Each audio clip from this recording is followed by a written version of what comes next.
રસ અને પૂરીનું કોમ્બિનેશન તો સરસ જ છે, પરંતુ જો પૂરી મસાલાવાળી હોય તો સ્વાદનો આનંદ બમણો થઈ જાય છે.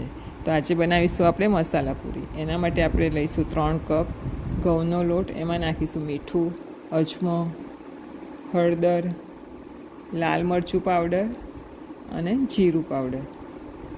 1.5 પડી જેટલું આપણે તેલ નાખીશું. પછી બધું પ્રોપર મિક્સ કરી લઈશું અને લોટને બરાબર મસળી લઈશું. અને પછી આપણે એની અંદર ધીમે ધીમે પાણી ઉમેરતા જવાનું છે અને લોટને આપણે રોટલી કરતાં થોડો કઠણ બાંધવાનો છે. આ રીતનો લોટ આપણે રાખવાનો છે. પછી એની ઉપર થોડું તેલ લગાવીને આપણે એને 15 મિનિટ માટે રેસ્ટ આપવાનો છે.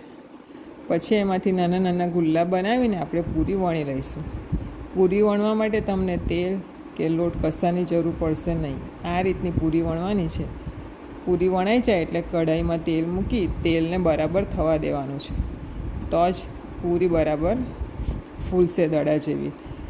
અને બંને સાઈડે સોનેરી રંગ થાય એટલે આપણે કાઢી લેવાની છે. જુઓ, ગરમા ગરમ પૂરી તૈયાર છે. તમે પણ આ રેસીપીથી બનાવજો, મને ફોલો કરજો અને મારી રેસીપીને શેર અને લાઈક જરૂરથી કરશો.